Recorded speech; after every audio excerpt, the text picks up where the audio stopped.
Vous écoutez RTL. Maison, jardin, cuisine, brocante, Églantine, Laetitia, Sébastien et Thierry, c'est dans cet ordre-là qu'ils vont parler. Mes amis, bonjour. Eh bien, bonjour les amis. Bonjour tout le monde. Églantine et Meillet, aujourd'hui, vous avez décidé de mettre du baume à nos cœurs éplorés par la neige ou les pluies incessantes, comme c'est joliment dit, en nous faisant chiner des parapluies anciens. J'en vois guère sur les brocantes et en général, ils sont tout cassés. Alors, vous avez tort. Je vais vous expliquer. Alors, c'est vrai qu'on va faire tout ça. On va prendre gaiement nos parapluies. Les parapluies, c'est très fonctionnel, mais moi, je dis qu'il faut y mettre de la couleur, de la classe. Oh oui, ouais. je suis Alors, d'accord. pardon, mais avec la neige, la pluie, de ces derniers jours, s'acheter un parapluie ancien. Alors, je suis désolée. J'aurais mais pas vous trop pouvez. pensé, moi. Un Alors, crampon. c'est vrai que parfois, ils nécessitent un peu de restauration, mais honnêtement, ils étaient déjà drôlement pratiques et très bien pensés. Ouais. Alors, évidemment, je ne vais pas vous diriger vers les tout premiers parapluies, qui faisaient pas moins d'1 mètre de diamètre. Mais moi, Vous je aurez connais un peu de mal à fabricant circuler. pont qui continue à en faire. c'est vrai. C'est Pour les bergers. basses. Pour les bergers, c'est ça. Extraordinaire parapluie. Mais là, ce serait difficile de circuler sur les trottoirs. En effet. Les parapluies, ils ont commencé à se démocratiser au XVIIIe siècle, mais ils sont restés longtemps très grands parce que se mouiller, c'était une catastrophe. Il n'y avait pas de chauffage et les femmes, par exemple, n'avaient souvent qu'une seule robe. On ne changeait que les sous-vêtements. D'accord. C'est ainsi qu'on Comme retrouve moi, beaucoup de... C'est ça. On retrouve donc beaucoup de parapluies anciens, c'est vrai, qui ont été reprisés, recousus. On ne les jetait surtout pas. C'était un accessoire indispensable. Indispensable en tout cas à la bourgeoisie, qui était quand même la seule à pouvoir se payer cet accessoire de luxe. En tout cas, on était loin de nos modèles réduits d'aujourd'hui, là, qui rentrent dans le Alors, sac à main. on y est Qui venu. ne servent à rien. Qui tiennent Non, pas, on y ouais. est venu, mais très progressivement. En 1759, c'est un Français, Monsieur Navarre, qui invente le parapluie canne. Alors, c'est une canne dans laquelle on loge le parapluie. C'est un objet qui va connaître un grand succès dans la bourgeoisie de l'époque. Comme la canne épée. C'est ça. C'est ça, d'accord. ouais. Ok. Le parapluie se fabrique à cette époque avec des fanons de baleine. C'est sans doute la raison d'où qui le nom. explique que le nom baleine soit baleine. resté. Les baleines. Oui, même si on n'utilise plus du tout les fanons. Mais il faut savoir qu'à l'époque, la baleine, c'était un animal très répandu. Oui. Dans la première partie du 19e siècle, les villes étaient éclairées avec des lampadaires à l'huile de baleine. On récupérait donc les fanons pour faire des parapluies ou des corsets, Laetitia. Voilà pourquoi on appelle toujours ça des baleines. C'était idéal pour la pluie, parce que c'est un matériau qui résiste à l'humidité, à la chaleur et qui est souple. Alors, quand est-ce qu'apparaissent les petits parapluies? Alors, à la fin du 19e siècle, là, les parapluies deviennent beaucoup plus petits. On passe du fanon de baleine à l'acier, ce qui allège, ce qui affine le parapluie, qui devient plus étroit. Au début du 20e siècle, le parapluie, alors là, devient un accessoire. C'est un peu comme un bijou. Il doit vous décorer, vous parer. Donc, le parapluie est décoré, il est très élégant, mais aussi très ingénieux. On invente déjà le parapluie de voyage qui se replie partiellement. C'est ça. Pour le manche. Et puis, petit à petit, on va arriver à des parapluies très fins dans les années 60, notamment pour les femmes. Et le tissu des débuts, c'était d'abord du taffetas, de l'alpaga, est remplacé par le polyester. Est-ce qu'il y a un modèle un peu plus emblématique qu'un autre? Vous avez peut-être entendu parler du Tom Pouce. Vaguement. Non. C'était un parapluie des années 30 conçu pour les femmes qui a connu un succès dans toute l'Europe. Il était très court, très ramassé, il pouvait rentrer dans un sac. Eh bien, c'est un des modèles qui reste les plus demandés encore aujourd'hui chez ceux qui ont des parapluies anciens. Les parapluies anciens, c'est super parce que c'est très luxe. Si j'ai envie de m'en offrir un, Ah oui. comment je vais faire? Est-ce que vous avez des conseils? Je vais tout vous expliquer. Oui, mais demain. Ah, ceinture, Thierry, il faut ronger votre frein. Mais pas avec Laetitia qui va tout vous dire sur les carreaux de ciment, imaginez-vous. Alors vous allez me dire, bon, c'est moins fun que les parapluies, Mais etc. comment ça, c'est Mais moins quand fun? même. Pas du tout. Laetitia, nous allons entre Béziers et Montpellier, à Pézenas, exactement, à la découverte de carreaux de ciment. C'est J'adore marrant parce que ça. Jean-Sébastien Petit-Demange nous a emmenés à Pézenas il n'y a pas si longtemps que Il ça. vous a parlé des pour petits pâtés, déguster les j'espère. petits pâtés de Voilà, Pézenas. évidemment, avec Jean-Seb. Alors qu'est-ce que c'est que cette histoire de écoutez, carreaux à Pézenas? on va pas les manger, les carreaux. C'est difficile. Moi, je vais vous parler des vrais carreaux de ciment qui sont fabriqués selon la technique de 1910 que David Dalichou a hérité de son grand-père, car chez les Dalichou, les carreaux de ciment, c'est une tradition familiale. Alors, je vous le présente. David Dalichou, 4e génération, meilleur ouvrier de France en 1997. Il n'a pas industrialisé la fabrication. Fais-toi la Dans main. son atelier, voilà. Il fait toujours travailler ses enfants dès l'âge de 8 ans. donc. D'accord. Il fait tout à la main avec les mêmes produits que ceux de son arrière-grand-père. Moi, je trouve ça fabuleux, ce genre d'entreprise. Elle est d'ailleurs classée entreprise du patrimoine vivant. Alors, c'est quoi sa technique? Alors d'abord, il prépare ses couleurs. Et là, c'est un mélange de pigments en poudre avec de la poudre de marbre, du ciment et des oxydes métalliques. Oui. Et c'est au moment où il rajoute l'eau qu'on voit apparaître la couleur. c'est génial. Une couleur qu'il prépare pour la totalité du chantier, ce qui permet d'avoir par exemple le même rouge partout. Alors que lorsque c'est industrialisé, vous savez, vous avez souvent des surprises avec des variations c'est dans vrai. votre rouge. Alors, Voilà. Quand la couleur est faite, qu'est-ce qui va se passer? Il verse cette pâte qui ressemble à une mayonnaise ratée, selon ses propres mots, dans un moule. Et dans ce moule, il pose un diviseur. Un diviseur, c'est un moule en laiton avec des trous qui forment le dessin. Oui. Il a 150 moules, dont certains sont très très anciens. Ah, et c'est puis, ça. il les fabrique aussi selon vos envies. Il remplit donc, si je comprends bien, le diviseur avec les couleurs pour former le dessin. c'est Exactement. Par exemple, dans certains trous, il va mettre de la couleur verte et puis dans d'autres du gris. Ah, c'est bien. Il va retirer le diviseur et alors là, franchement, c'est ça stupéfiant. Vous l'avez vu faire? Mais oui, Oui. Si on le fait nous, au secours, les couleurs se mélangent. Mais quand il fait lui, parce qu'il attend pas que ça soit sec, il enlève tout de suite. Quand il le fait lui, rien ne bouge.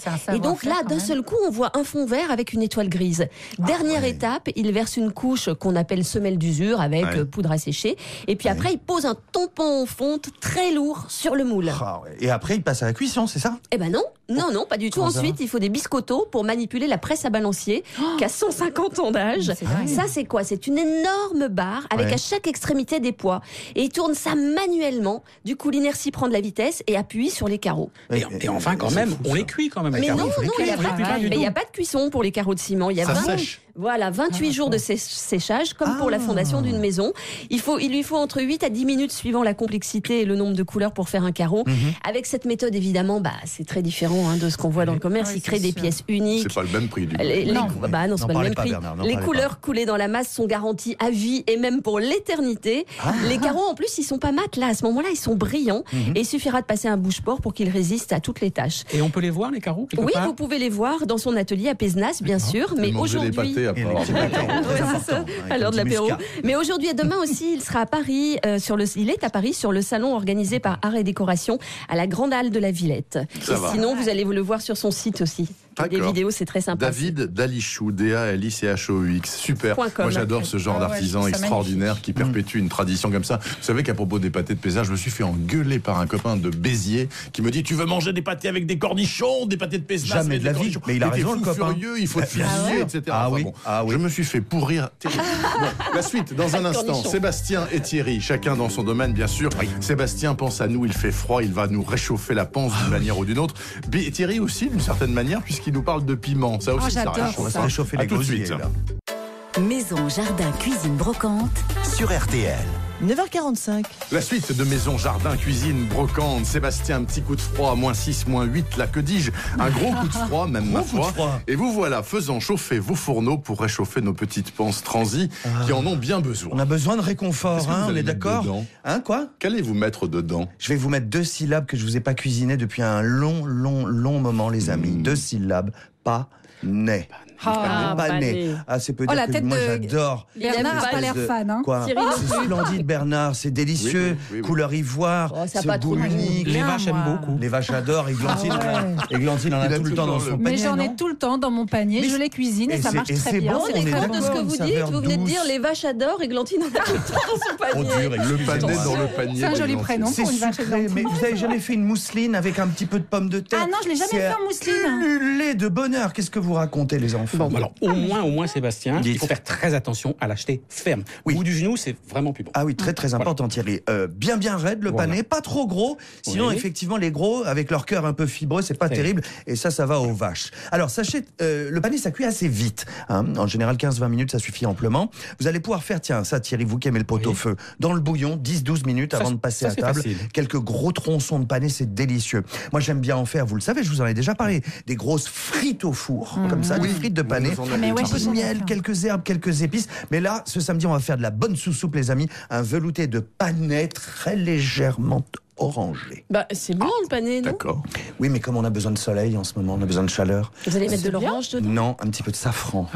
C'est très léger, très subtil. Écoutez, 4 personnes, 800 grammes de panais. Vous les pelez évidemment, taillez comme ça en gros morceaux et vous les faites de suite revenir à la cocotte avec un oignon blanc émincé. Ok? Déglaçage. Oui, quand même, petit clin d'œil, avec le jus d'une petite orange, Laetitia. D'accord. Vous grattez bien les sucres de cuisson avant de couvrir d'eau, comme toujours. Ça risque pas d'être un peu fade quand même? Non, attendez, vous allez assaisonner, Thierry. 1 litre d'eau, une demi-tablette de bouillon de légumes bio, tout petit peu de sel, vous couvrez et vous laissez cuire à feu moyen, je vous ai dit, pendant à peu près 20 minutes. Vous retirez une partie du liquide comme toujours, vous le gardez de côté, vous mixez vos légumes avec, là, on sort la demi-dosette de safran en poudre, tout petit peu de crème fleurette, vous détendez avec le bouillon que vous avez gardé de côté si c'est un petit peu épais. Et là, vous rectifiez de nouveau, Thierry. Poivre blanc pour la couleur, sel et un petit coup de chaud. Et là, vous pouvez y aller directement à table. Alors, si vous voulez vraiment le faire blanc immaculé, comme le manteau neigeux qu'on a vu là ces derniers jours, oubliez évidemment le safran. Et à la fin, vous râpez juste un tout petit peu de fève de tonka sur les assiettes creuses, sur le velouté bien bouillant. très chic. Alors évidemment, présenté comme ça. Moi, j'adore les soupes. Tout est Même les vaches en mangeraient, même les vaches dans leur mangeoire. Arrêtez de critiquer ces bonnes vaches. Merci. Bien et ceux qui mangent du panais. Et mes petits panais. Thierry, à propos de trucs là pour se réchauffer l'intérieur, les piments, ça nous brûle la langue. Pourquoi? Quel est le composant actif? La réponse est intéressante et subtile.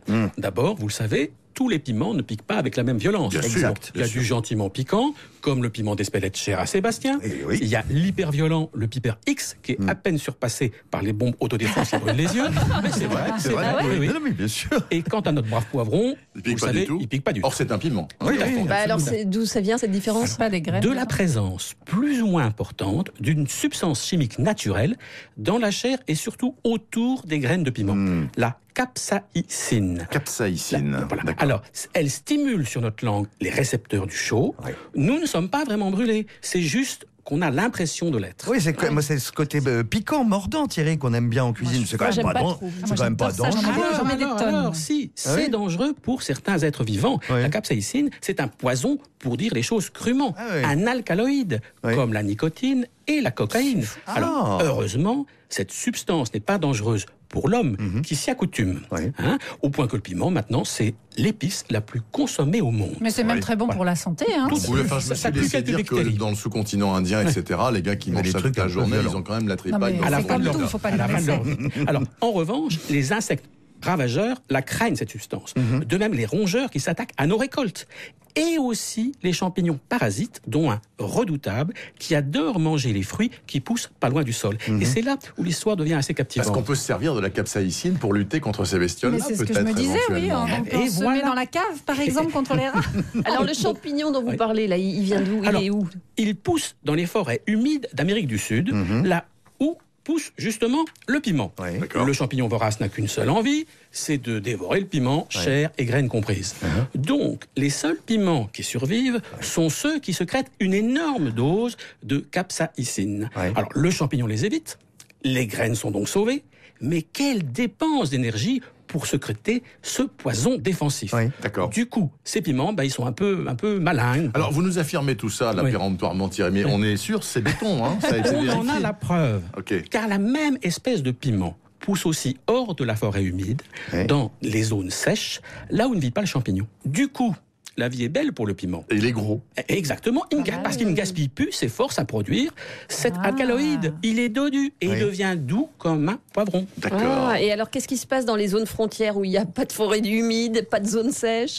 Un piment sur deux est piquant. Pas mal. Et dans la forêt humide où les piments sont ultra piquants, là, qui finit par disséminer les graines? Eh bien, les oiseaux, car les oiseaux digèrent bien la chair du piment et son poison. Mais pas les graines. Alors les graines, elles passent donc tout droit dans leur estomac, ce qui est une manière très élégante et efficace de semer en plein vol. Absolument. Absolument. Mais vous voulez nous amener où là exactement? Vous faites du piment dans le Morvan aussi? Mais tout à fait. Mais est-ce que du coup, on peut le mettre par exemple dans certaines cultures pour les protéger des rongeurs? On utilise cette capsaïcine comme insecticide naturel. Ça c'est génial. Tout à fait. Ça c'est vachement bien. J'ignorais totalement. Mes amis, soyez bons ce samedi. À demain. À demain. Sans faute. À demain.